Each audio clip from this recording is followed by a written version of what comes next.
이제 5월달이 시작됐네요. 이번 달에 처음 오신 분도 계신 것 같네. 처음 오셨어요? 자, 5월달 진도는 이제 2편부터 나가도록 하겠습니다. 2편이 어디 있냐면, 여러분 교재는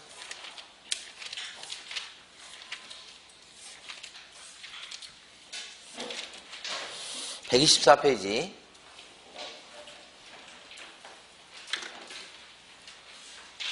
거래 신고제도 이렇게 돼 있죠. 거기서부터 나갈게요. 거기서부터.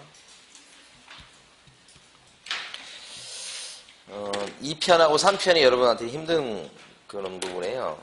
그러니까 1편은 나중에 정신 많이 풀어졌을 때 하고, 지금 좀 정신 차리고 있을 때 2편하고 3편을 한단 말이에요.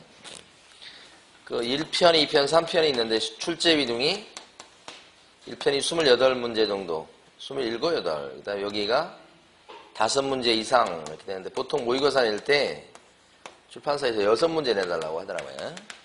그 다음에 이제 3편은, 지난해는 5문제 나왔지. 근데 보통 한 7문제 나온다고 봐요. 근데 이 2편과 3편이 어려운 부분이지 1편이 어려운 건 아니에요. 1편에서 점 차이가 나는 게 아니고, 여기서는 이제 암기사항 중에 행정처분과 벌칙 암기사항, 그것만 좀 차이가 나고, 나머지는 별 차이가 없어요. 내용이 상대적으로 쉬운 부분이에요. 그래서 여기서부터 하도록 하겠습니다. 2편. 그리고 뭐 처음 들으신 분도 계실 수 있지만 1편, 2편, 3편이 아무 관련성이 없어요. 3편부터 해도 괜찮아요. 2편부터 해도 되고. 법이 다 틀려요. 요거 법 틀리고, 이 법 틀리고, 이 법 틀리고 그러는 거니까. 왜 처음부터 안 나가냐, 뭐 이런 식으로 말씀하시면 안 돼. 똑같아. 그래서 더 어려운 부분이지만, 이제 공부하시는 분 입장에서 봤을 때 여기를 더 중점적으로 공부하셔야 된다고. 2편하고 3편. 문제의 비중은 12문제밖에 안 되지만, 제가 볼 때는 공부 양으로 봤을 때는 절반 차지해요. 절반. 2편과 3편이 절반 정도 비중이다, 이렇게 보셔야 돼요. 난이도 때문에 그래요. 자, 그러면 2편의 거래 신고 제도는 이렇게 쭉 있어요. 4가지 제도를 배우는 거예요. 실거래가 신고 제도, 임대차 신고 제도, 그 다음에 외국인 특례, 그 다음에 토지거래 허가 제도, 4가지 제도를 배우고, 나중에 이제 처벌받는 거, 이렇게 순서로 갑니다. 자, 그 다음에 어디 갔어요? 자, 여러분 교재는 이제 어디 보시냐면, 그 124페이지 이런 것들은 시험 문제 안 나올 건 넘어가요. 125페이지를 딱 펴두시고, 거기 보면 실거래가 신고제도의 전체적인 틀이 있어요. 요게 2005년도에 노무현 정권 때 만들어진 거예요. 그래서 부동산 등에 대해서 매매했을 적에, 그랬을 때 실거래가 신고를 갖다가 30일 내에 하도록 되어 있습니다. 지금 현행법상. 계약서 쓴 때부터 30일. 그러니까 뭐 매매건이 그렇게 많은 건 아닌데, 매매건이 일어났다 그러면 실거래가 신고 의무가 생겨요. 요새 이제 그 참 분위기가 묘한 게, 지난주부터 이제 문의도 많이 좀 늘어나고, 매매는 아직 그렇진 않지만 분위기는 조금 올라오고 있는 분위기예요. 자, 실거래가 신고 30일 내 신고하고, 그 다음에 신고 들어가면 어디다 신고하냐는 먼저 아셔야지. 신고는 부동산이 있는 곳에 시군구청에 신고하는 거예요.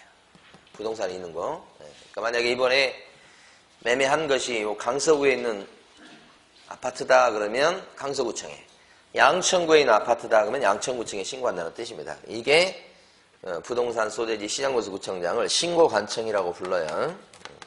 여기다 신고하는 거예요. 신고 들어가면 신고필증을 지체 없이 끊어줘요. 지체 없이 발급. 이렇게. 이거 꼭 알아두셔야 돼요. 지체 없이 발급. 이거 근데 즉시 발급 그러시면 안 돼. 즉시. 그 다음에 여기서 이제 주의할 건, 설명할까 말까 하다가 지금 다시 왔는데, 뭐 처음 오신 분이 계셔가지고 그것 때문에 또 좀 약간 좀 그걸 하는데, 신고할 때 보면 이 등록관청이라고 하는 데가 있어요. 등록관청은 중개사무소 있는 데에 시군구청을 얘기해요. 그러니까 등록관청이 있는, 요건 사무실이 있는 곳이고, 이건 물건지예요, 물건지. 예? 사무실 있는 곳에 시군구청에 신고하는 게 아니고, 그러니까 등록관청에 신고하는 게 아니고, 신고관청에. 사무실은 강서구 화곡동에 있는데, 중개하는 물건이 양천구 목동에 있다 그러면, 실거래가 신고는 양천구청에 가서 한다는 뜻이야, 여기 가서. 예. 그래서 별 내용 없어요. 그러니까, 강서구청에 가서 하는 게 아니고, 그거 언제나 주의하셔야 돼요. 그 다음에 신고 들어가면 필증 받아서 그 다음에 등기 쳐요. 이렇게. 등기부에다가 이제 올려줍니다. 이 등기부 보면 만약에 9억에 거래됐다 그러면 9억이라고 금액이 떠요. 여기. 요게 실거래가 신고예요. 근데 이건 이거고 등기 치는 건 등기 치는 거고 따져봐요. 누가 따지냐면 신고받은 신고관청에서 따져보는데 요걸 갖다가 검증이라고 그래요. 검증. 신고 들어온 게 맞는지 적정성을 검증한다 이렇게 얘기해요. 그래서 세무서에다 통보해요. 그 세무서에서 뭐 하려고 그러죠? 세금 물리려고 하는 거예요. 그러니까 실거래가 신고제도는 종착역이 뭐예요? 세금인 걸 아셔야 돼. 세금을 제대로 물리고자 하는 제도고 세금을 제대로 물려버리게 되면 투기적 거래 한 사람은 세금 떼고 나면 별로 남는 게 없다 이렇게 만들려고 하는 제도예요. 그러니까 실거래가 신고제도의 취지를 아셔야 돼. 예. 지금 이게 지금 현실적으로 지금 시장에서 이 제도가 운영되고 있는 게 2005년도에 도입됐으니까 이제 15년, 20년 가까이 가고 있는 거예요. 우여곡절 끝에. 그 다음에 이제 검증할 때는 비교해서 검증하는 거예요. 같은 아파트 단지 비슷한 층에 비슷한 아파트가 얼마에 신고 들어왔는데 얘는 신고 들어온 게 거기하고 부합한다, 맞는다. 아니요, 많이 차이 나네. 이렇게 이제 그게 검증이에요. 아무것도 아니에요. 다 비교하는 거 비교하는 거 다른 데이터하고 비교한다고요. 데이터를 쌓아두는 걸 검증 체계라고 그래요. 실거래가 신고 들어온 그런 데이터를 많이 쌓아두는 거. 국토유통부 장관이 이 검증하는 자료를 많이 쌓아둬요. 그래서 비교를 해요. 비교. 그래서 적정하다, 엉터리다 뭐 이렇게 해서 통보한단 말이에요. 그러면서 세금 물린다. 실거래가 신고제도 전체 틀이에요. 이게 끝났어요. 세부적 내용을 하나씩 보게 될 거예요. 자, 제일 처음에 보면 125페이지에 있는 게 요거예요, 요거. 어쨌을 때 거래 신고하냐 이거지. 부동산 등에 대해서 매매했을 때요. 거기서부터 하나씩 가요. 그러니까 부동산 등이라고 하는 것은 토지하고 건물하고 부동산 얘기하죠. 그 다음에 이제 비워놨습니다만은 공급계약이라고 있어요. 공급계약은 분양계약하고 같은 말이에요. 그래서 만약에 분양을 받으신 분은 실거래가 신고하셔야 돼요. 그 다음에 분양받으면 분양받은 사람 자격이 있을 거예요. 그걸 다시 매매를 해서 팔아먹어요. 이걸 전매라고 합니다. 분양받고서 다시 파는 거. 이때도 실거래가 신고해야 돼요. 분양받았을 때도 신고, 분양받은 거 팔아먹었을 때도 신고. 그런 뜻이에요. 시위 매매를 전매라고 불러요. 그래서 거래 신고 대상이 되는 건 4개밖에 없어요. 암기하셔야 돼요.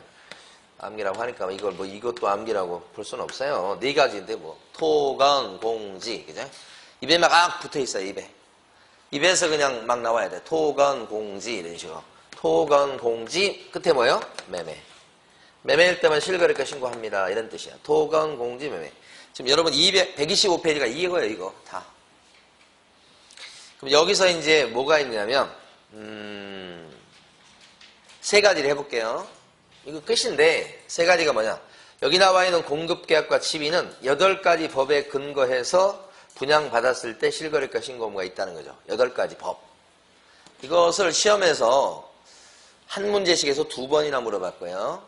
그 다음에 지문에 이렇게 등장합니다. 그러니까 여기도 지문 한 지문 정도로 보셔야 되니까 이 8가지 법을 암기하셔야 돼요. 기가 막히죠.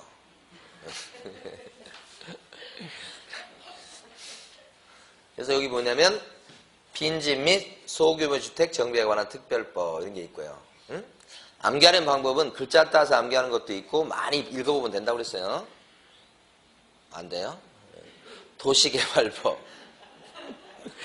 도시 및 주거환경정비법. 이건 아는 법이잖아요, 여러분. 그 다음에 공공주택특별법, 기출문제 나왔던 거예요. 주택법, 요것도 나왔고. 택지개발 촉진법 이것도 나왔고 건축물 분양에 관련된 법 이런 것도 산업 입지 및 개발에 관한 법률 산업단지 있죠. 국가산업단지 뭐 이런 농공산업단지 그 산업단지 조성하는 법이에요. 그래서 분양하는 법이에요. 산업 입지 및 개발에 관한 법률 8가지 법이에요. 그래서 암기해 두시면 좋고 안 되면 많이 읽으시면 돼. 일단은. 그래서 이제 기억나면 맞추고 기억 안 나면 틀리고 이러면 돼. 마음을 비우세요. 근데 이제 많이 읽으시면 딱 보는 순간에 많이 익숙한 게 이제 사람이 느낌이 있거든, 그게. 암기 방법이 없는 건 아니에요. 이제 웃으니까 한번 해볼게요. 안 웃으면 그냥 지나가려고 그랬는데. 그때그때 따라 여러분 반응에 따라 제 기분도 틀려지고, 그 다음에 강의 내용도 틀려지고 그래요. 세상이 그런 거지, 뭐. 자, 빈 도시의 공공주택 분양산업은 도시가 비어 있어요. 거기에 공공주택을 분양하는 산업은 신고해라 이런 뜻이에요. 비어있는 도시, 요 빈이 뭐냐면 빈집 및 소규모 주택 정비에 관한 특별법, 빈집 나오는 거 있어요. 그 다음에 도시는 2가지죠. 도시개발법하고 도시 및 주거환경정비법 이렇게 2가지. 그 다음에 공공주택 이렇게 돼 있는데 요거 3개예요. 공공주택 특별법 요거죠. 그 다음에 주는 뭐예요? 주택법. 택은 택지개발 촉진법 이렇게 되는 거죠. 이게 주택법이 아니고 주택법 그 다음에 택지개발 촉진법 이렇게 돼. 그 다음에 분양 나왔네. 건축물 분양에 관한 법률. 마지막이 산업 입지 및 개발에 관한 법률 이렇게 되죠. 그래서 빈 도시에다가 공공주택을 분양하는 산업은 그냥 하면 안 되고 신고하시라. 신고 대상법이 8개라는 얘기예요.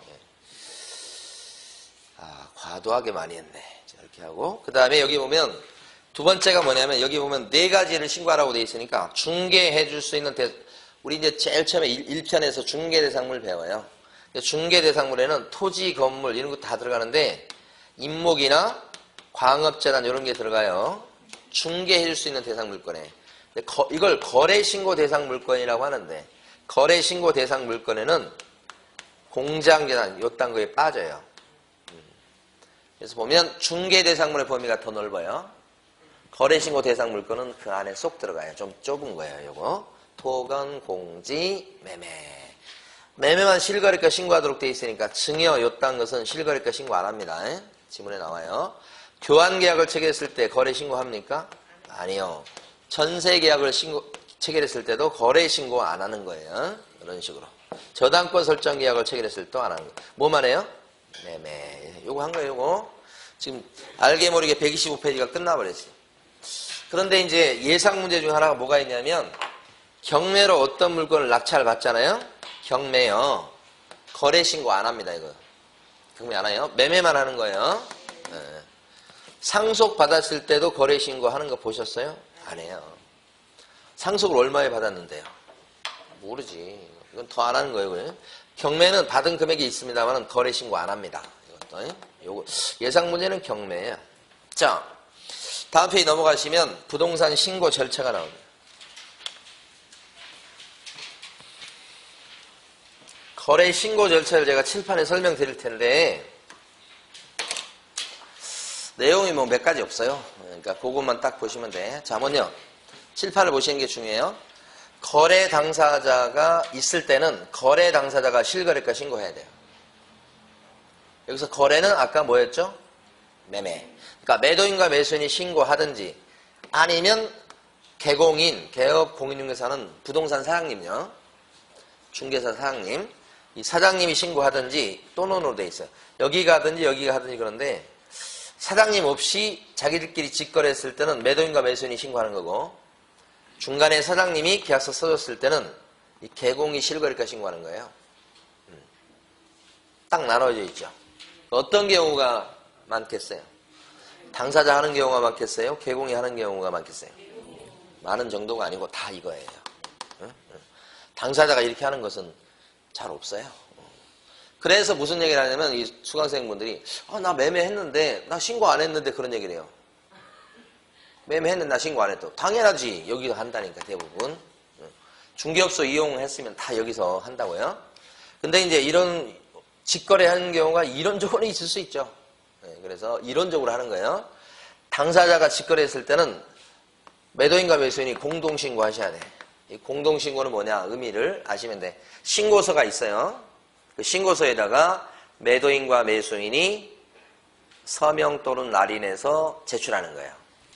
그러니까 둘이 다 도장 찍는다고 생각하시면 돼. 서명 또는 날인인데 둘 다 도장 찍어서 제출한다 이거지. 이걸 공동신고.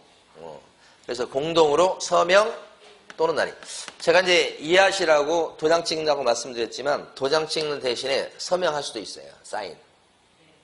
그러니까 사인해도 되고 뭐 서명 날인해도 되고 그런 건데 여러분 이해하실 때는 신고한다는 사람이 그 신고서에다 도장 찍는 거구나 생각하세요. 근데 단독 신고는 뭐냐? 매도인과 매수인 중에 한 사람만 하는 거예요. 이거. 한 사람만 도장 찍는 거예요. 이렇게 생각하시면 돼요. 그럴 경우가 어떤 경우냐면 두 가지 경우가 있죠. 여기가 중요한 거예요. 여기가. 단독 신고할 수 있는 경우가 두 가지죠. 한쪽이 도장 안 찍겠다고 거부하는 경우예요. 또 하나의 경우는 한쪽이 국가 등인 경우예요. 이랬을 때는 국가 등이 실거래가 신고하셔야 돼. 그렇게 하는 것이 나라 입장에서 봤을 때 이제 뭐 좋은 거예요. 둘 다 할 필요가 없어. 국가 등이 한쪽 당사자가 되면 국가 등이 알아서 잘 하겠죠. 그런 취지예요. 요게. 그래서 거부했을 때나 요게 시험에 최근에 잘 나오고 여기는 예상 문제가 뭐가 있냐면 한쪽이 거부하게 되면 신고할 때 그 적은 내용들이 좀 믿기 힘들잖아요. 한쪽만 하니까. 그래서 이때는 뭘 첨부하냐면 거래계약서 사본을 첨부한다. 이게 아직 출제가 안 된 건데 예상 문제예요. 그러니까 여러분 교재에서는 어떻게 보시냐면 126페이지 보시면 가로 1번에 동그라미 1번에 동그라미 니은번이 단독신고라고 돼 있죠. 단독신고를 좀 보셔야 돼. 그나마. 그때 동그라미 A번 일방이 거부했을 때도 단독신고죠. 근데 그때 밑으로 쭉 내려가 보시면 밑줄이 안 가져 있습니다만 여러분이 그으세요. 부동산 거래계약서 사본이 첨부된다는 걸 별표 치시고 밑줄을 긋고 그 밑에 보면 이제 사유서 있는데 사유서는 뭐 내겠죠. 뭐 중요한 건 아니고 계약서 사본이 중요합니다. 원본 그러시면 안 돼요. 그 다음에 동그라미 B번은 일방이 국가 등일 경우에는 최근에 시험에 계속 나오고 있는데 국가 등이 실거래가 신고하셔야 돼. 별표가 2개 돼 있죠. 그렇게 됐어요.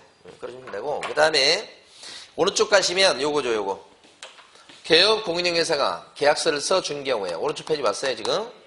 그러면 당사자는 신고무가 없고요. 개공만 신고무가 있다는 게 너무너무 중요해요. 여기가 더 중요하겠어요? 여기가 중요하겠어요? 여기가 중요하지. 오른쪽 페이지가 훨씬 중요한 거예요. 비교가 안 돼요.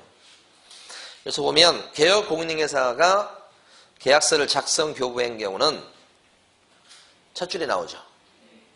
둘째 줄까지 해당 개업 공인중개사가 신고해야 되겠다. 그 얘기예요 지금. 여기서 신고한다는 것은 신고서에다가 누가 서명 또는 날인한다? 개공이. 그게 이제 넷째 줄이잖아요. 개공이 신고한다는 얘기는 개공이 뭐 한다고요? 서명 또는 날인. 신고서에다가. 및 아니에요. 서명 또는 날인한다. 도장 찍는다고 생각하시면 돼. 대표적으로. 그때 이제 밑줄 그어진 게 이제 중요한 포인트 주의하셔야 되지. 이때는 부동산 거래 신고무가 당사자한테는 없고, 보세요. 당사자는 없고 개공만 신고무가 있으니까 당사자는 신고서에다가 서명 또는 날인 해요, 안 해요? 안 하고 누구만 서명 또는 날인하면 끝이다. 개공만. 그 얘기예요. 그 이제 밑줄 그어진 부분이 제일 중요한 부분. 됐어요. 넘어가십니다. 자, 밑에 이제 신고 방법 볼 거예요. 다음 페이지입니다.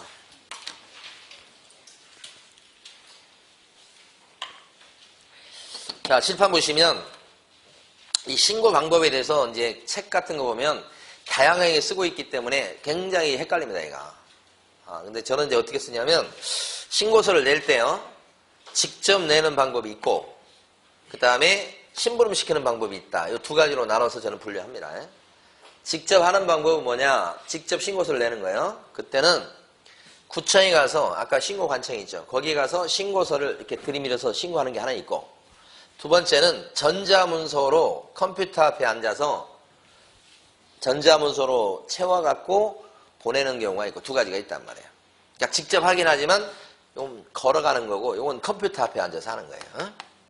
현실적으로 직접 제출하는 경우에 걸어갈까요? 아니면 컴퓨터 앞에 앉아서 그냥 싹 하고 끝내버릴까?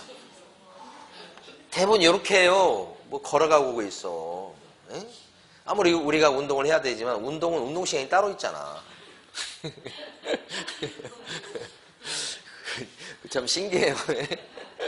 그렇게 운동 안 하고 가까운 거리도 차 몰고 다 이렇게 하면서도 운동해야지. 이렇게 하면서 시간 돼서 20분, 30분 운동한다고 야단이잖아요. 기가 막힌 거죠, 아이가. 그래서 세상이 재밌는 거예요. 네. 자, 근데 두 번째가 대행이라고 돼 있죠. 대행. 대행은 이제 대신 해주는 거예요. 그래서 다른 사람이 대신 가서 내주는 거예요. 네. 근데 이 대행을 할 때는 컴퓨터 앞에 앉아서 대신한다는 개념이 없다는 거예요. 그러니까 이게 좀 어려운 건데, 제가 이 사람이 해야 될 걸 대신해요. 컴퓨터 앞에 앉아서. 그럼 제가 대신할 때 어떻게 하냐면, 이 사람한테, 야, 인증번호랑 비밀번호 주라고. 같은 건가? 공인인증서랑 비밀번호 주라고 해서 제가 꽂아가지고 제가 이렇게 하면 제가 한 거예요? 이 친구가 한 거예요?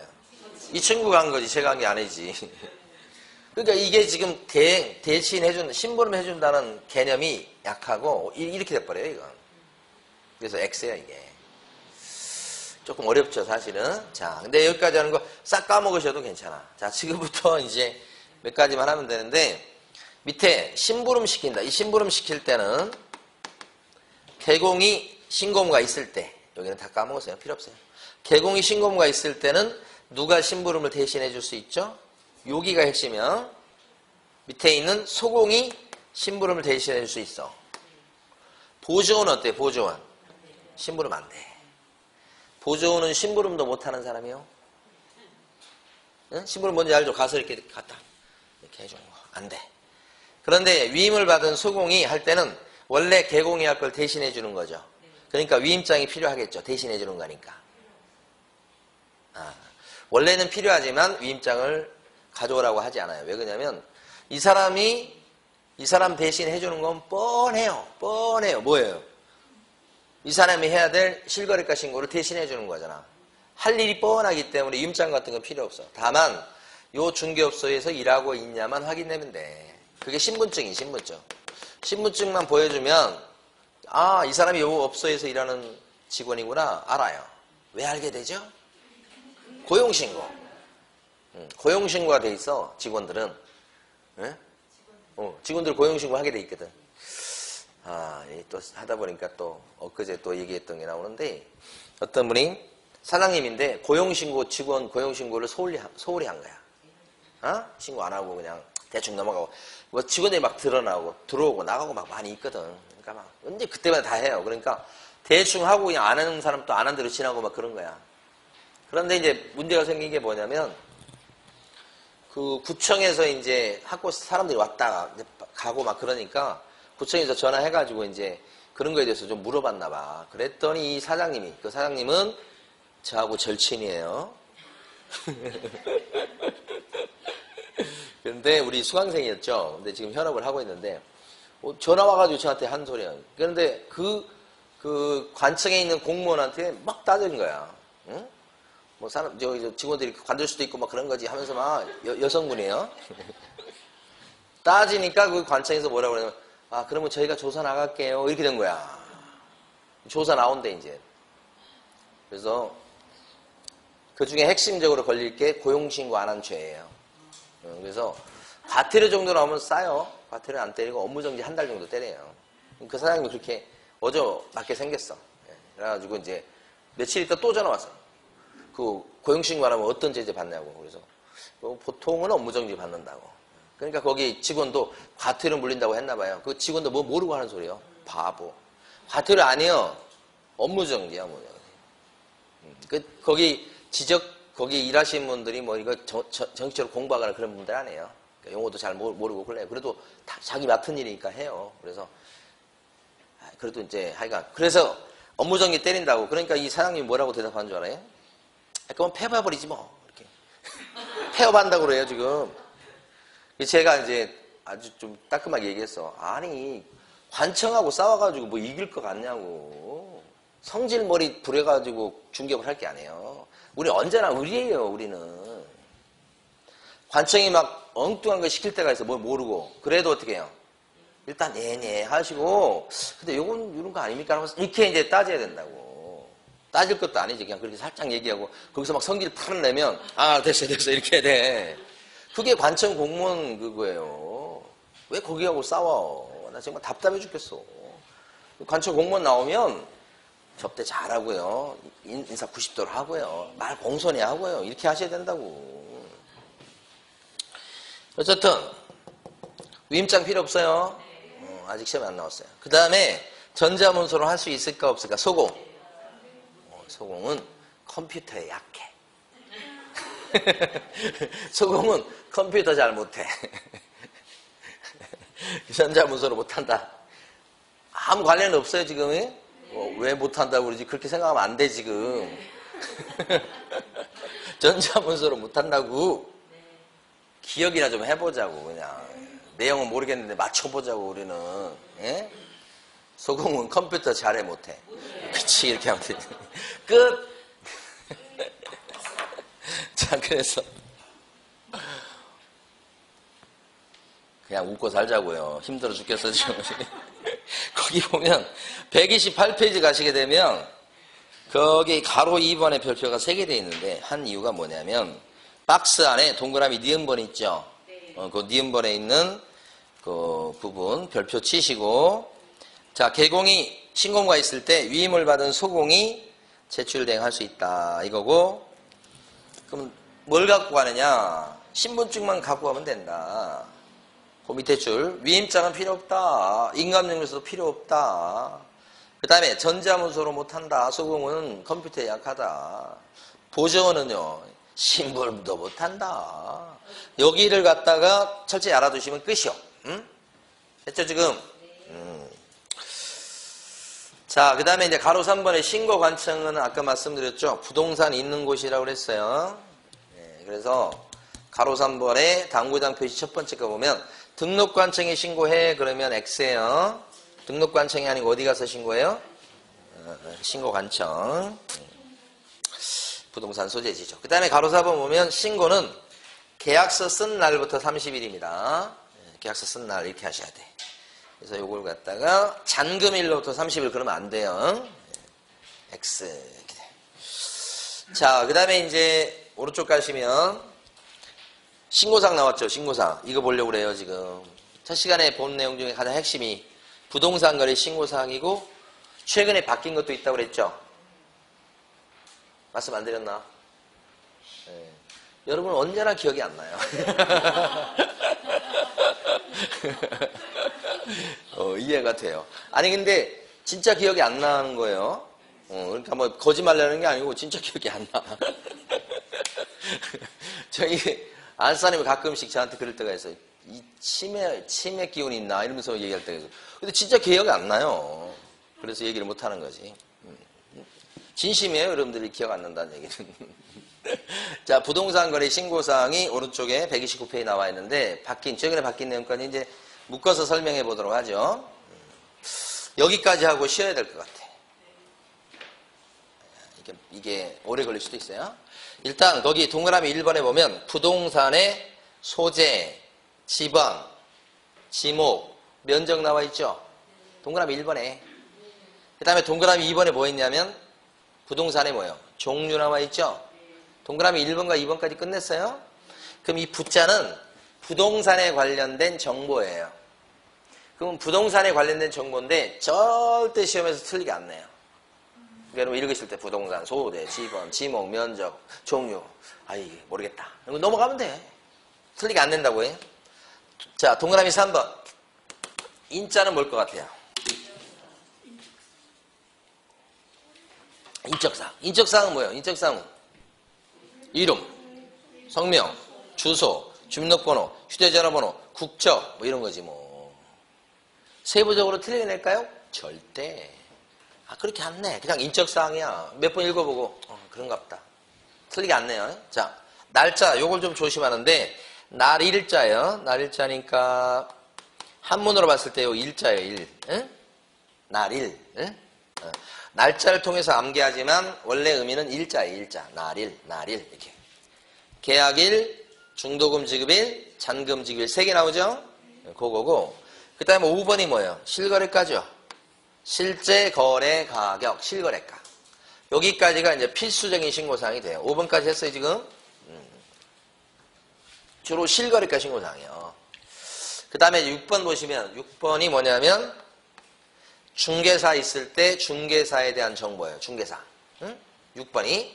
중개사에 대한 정보 뭐가 있을까요? 중개사 사장님의. 그러니까 인적사항이니까 그게 뭐예요? 뭐 사장님 이름이라든지 뭐 이런 거 그런 거겠죠. 예. 그 다음에 이제 니은번에 보면 사무실에 대한 정보예요. 뭐 사무실의 상호라든지 전화번호, 주소 이런 게 되겠죠. 절대 이거 틀리게 안 내요, 여러분. 세부적으로. 그러니까 중개사에 대한 정보, 사장님의 뭐 성함이나 뭐 이런 거 개인정보하고 그 다음에 사무실의 상호나 뭐 전화번호 같은 그런 거지 뭐. 틀리게 안 내니까 걱정하지 마시고 저 세부적인까지 암기해야 돼? 아니요. 중개사에 대한 정보, 부동산에 대한 정보 그러면 끝이에요. 응? 자, 그 다음에 이제 7번째가 뭐예요? 조건, 기한을 정해놨을 때 조건 기한이죠? 조건 기한. 예. 요 뒤에 2개는 중개사가 중간에서 계약서 써줬을 때 신고사항, 중개사 있을 때 그러면 조건 기한을 정해놨을 때 신고사항이니까 여기까지는 필수지만 이건 있을 때만 신고사항이 되죠. 그 중에 6번이 핵심이에요. 중개사가 계약서 써줬을 때만 신고사항이야. 요게. 중개사가 계약서 안 써주고 매도인과 매수인이 자기들끼리 직거래해서 굉장히 드물지만 그랬다면 신고사항에는 중개사에 대한 정보는 안 들어가죠. 없는 걸. 그러니까 얘는 있을 때도 있고 없을 때도 있고 그런 게 2가지인데 특히 6번 조심하시라. 당사자가 신고할 때는 이건 신고사항이 아니에요.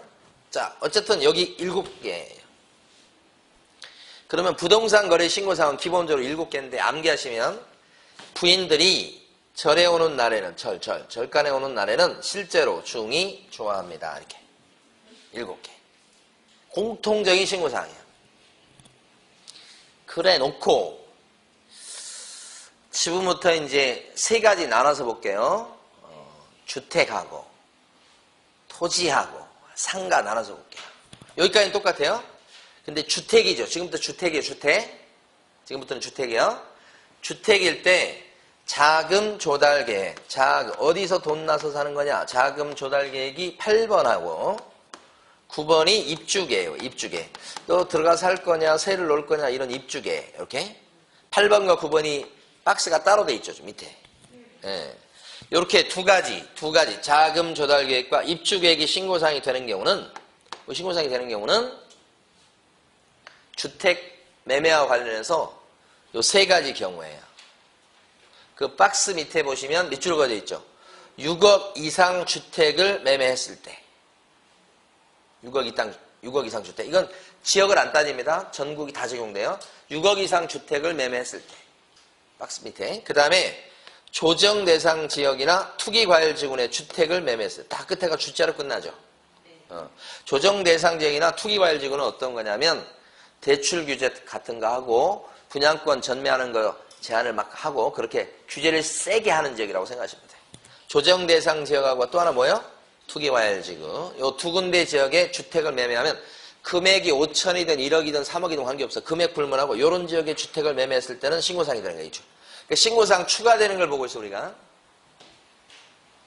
하나는 법인이 주택을 매매했을 때입니다. 법인이 주택을 매매했다 그랬을 때는 금액도 안 따져, 지역도 안 따져. 법인을 되게 세게 규제하는 거예요.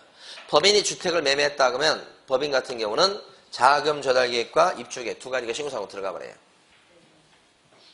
그래서 이 3가지를 갖다가 암기하셔야 돼. 6억 주, 조가주, 법인주 이렇게 다 술주자들이에요. 원래 주택이죠. 근데 우리는 주택하면 잘 기억을 못해. 술을 하면 기억을 한다고.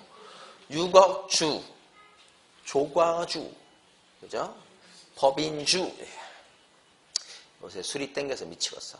다시 한번.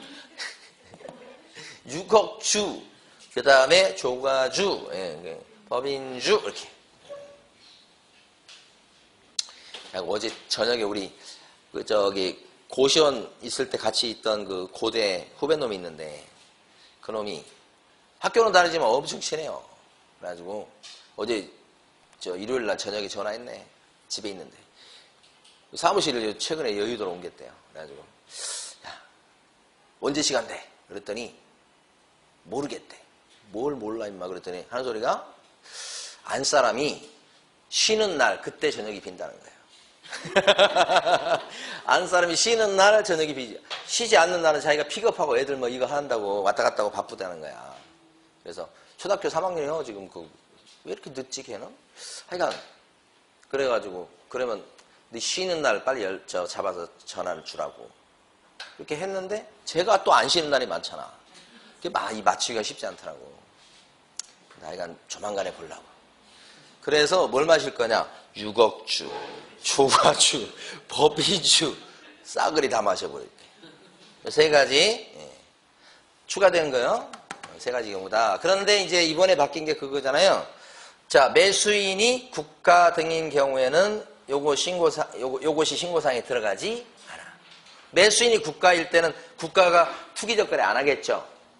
어디서 꿈을 쳐놓은 돈 가지고 막 사거나 그러지 않겠죠. 그러니까 매수인이 국가 등일 때는 뭐요? 아, 이거 신고하지 마. 이렇게 되는 거지. 노란 거 이번에 바뀐 거죠. 제일 끝에 지금 여러분 고쳐놨어요? 안 고쳐놨어요? 거기. 당사자 중 국가 등이 포함된 경우는 제외됐다는 걸 당사자를 뭐로 바꾸시라고 해서 매수인 중 이렇게 바꾸라고 그랬죠. 고쳐놓으신 분?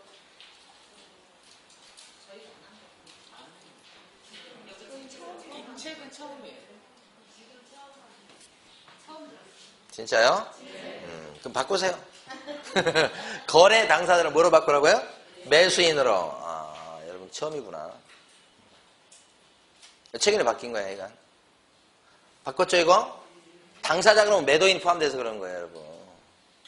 오늘 점심 먹기는 틀렸어요, 여러분. 여기 바뀌었죠? 중요한 거. 그러니까 작년 시험 문제 나왔는데 작년 시험 문제가 오류가 나서 복수응답 했던 걸 조문을 이제 올바르게 고친 거예요. 했어요? 이제 끝났어요? 그 다음에 제일 끝에 가면 요거 있죠? 자금 조달 계획 증명자료 내는 경우가 있어. 세 번째 단계. 세 번째 단계. 제일 밑에 가면 10번이죠, 10번. 이때는 어떤 거냐면 제일 끝줄에 투기과열지구내 주택을 매매했을 때 금액을 안 따지고 투기과열지구내 주택을 매매했을 때는 뭘 내라고요? 증명자료. 어디서 돈 나서 사는 건지를 증명하는 자료까지 내라 이거지. 요건 자금 조달 계획은 어디서 돈 나서 사는 거야? 너 자금 어디서 나온 거야? 하는 거고 증명자료는 야, 너 적금 타서 그런 거야? 그러면 적금 깬 거 그 서류 내봐 이거예요.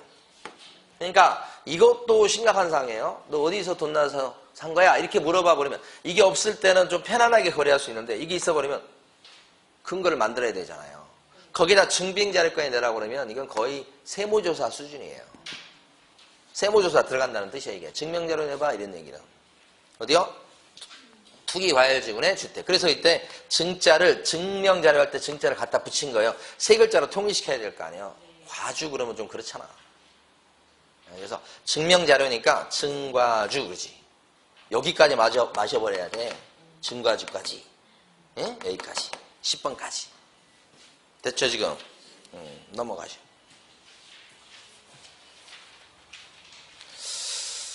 여기까지 했고요. 그 다음에 이제 다음 페이지 가시면 법인 얘기가 잠깐 나오죠?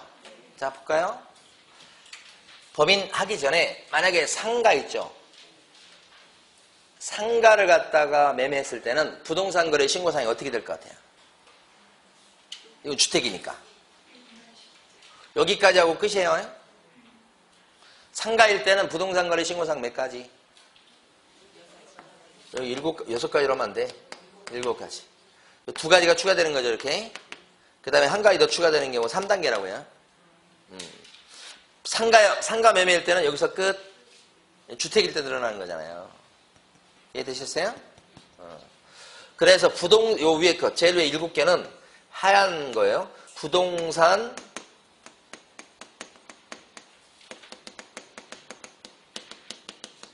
거래계약 신고서고요. 두 번째, 자금 조달 및 입주 계획. 이거 노란 거로 할게요. 이거 노란 거예요. 노란 거. 자금 조달 및 입주 계획서가 따로 있어요, 여러분. 여러분, 구경하러 갑시다. 저기 갑니다. 뒤로 가셨어. 141페이지 가보세요. 141페이지.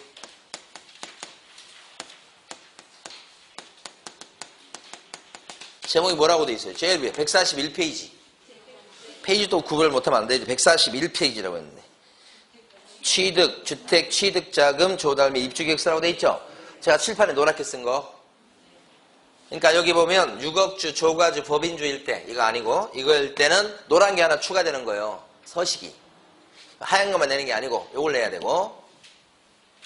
그 다음에 이제, 증빙자료. 요거 실제 증명자료라고 돼 있지만, 실무에서는 증빙자료라는 말을 많이 씁니다. 증빙자료 되는 것은 이제 빨간 거죠, 이렇게. 하나 더 추가 이렇게 되는 거지. 그러면 단계에 따라서 하얀 거만 내는 게 있고, 하얀 거하고 노란 거 내는 게 있고, 하얀 거, 노란 거, 빨간 것까지 내야 되는 경우 있죠. 투기과열지급 보세요. 투기과열지급. 빨간 것까지 내야 되잖아. 근데 전제가 뭐예요? 주택이지. 상가다 그러면 하얀 거 하나 내고 끝이요. 오케이. 뭐라고 그래.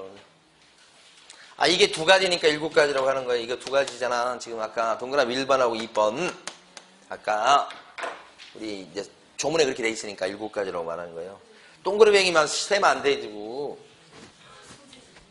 아까 지금 3시까지 가고 있어, 지금.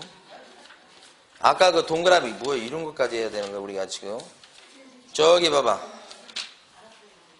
129페이지 가면 지금 동그라미 1번, 2번이 이 붓자잖아요. 지금 이 타임에 이것까지 하고 있으면 어떡해. 이 정도는 알아먹어야지. 자, 여기까지 갖고, 그 다음에 봐봐요, 이제. 지금 안 한 건데, 여러분이 지금, 안 했다고 하니까. 그러면 지금 할 건데, 자, 봐봐요. 자.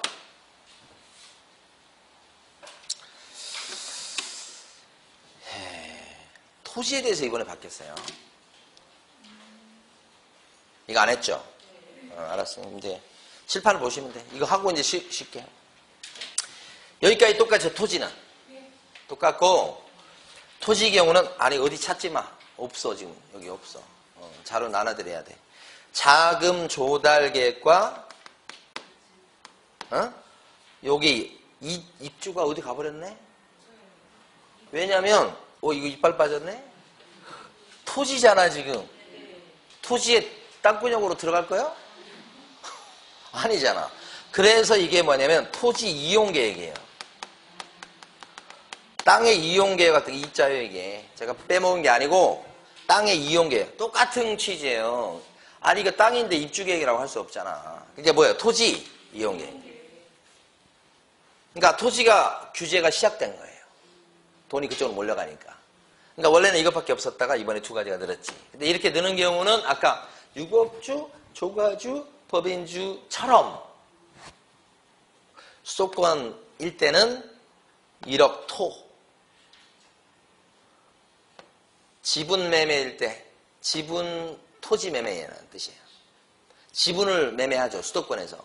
금액을 따지지 않고 무조건 요거 들어가는 거야. 그러니까 지금 2가지가 늘어나서 9가지가 되는 경우가 있죠. 원래 몇 가지? 7가지. 토지인데 부동산 거래 신고사항이 9가지가 되는 경우가 이렇게 2가지 경우가 있는데, 비수도권 얘기합니다. 이때는 6억 토예요. 6억 이상 토지 매매했을 때. 수도권은 1억 토예요. 그러니까 주로 요거예요. 수도권은 1억 토, 비수도권은 6억 토. 근데 수도권에서는 지분만 매매해도 지토, 지분만 매매해도 뭐예요? 2가지가 추가돼. 이렇게 되는 거지. 금액 관계 없다니까 지금. 금액 얘기 안 나오잖아. 뭐 지분을 3천만 원짜리 샀어. 수도권에서. 해야 돼. 이거 신고. 1,000만 원짜리 사도 해야 된다. 금액 불문이에요. 그게. 금액이 안 나오잖아 지금. 지가 뭐라고요? 지분 매매를 얘기하는 거야. 다 매매니까 이거는. 지분인데 토지 지분 얘기해요. 토지 지분. 지분 토지. 예. 토지. 예. 수도권일 때 그렇게 되는 거예요. 이 자료는 이제 이번에 추가된 개정사항이에요. 여기까지 하면 여러분이 죽어버릴 것 같아. 일단은 목숨은 살려줄게요. 잠깐 있다가 둘째 시간 하면 돼요.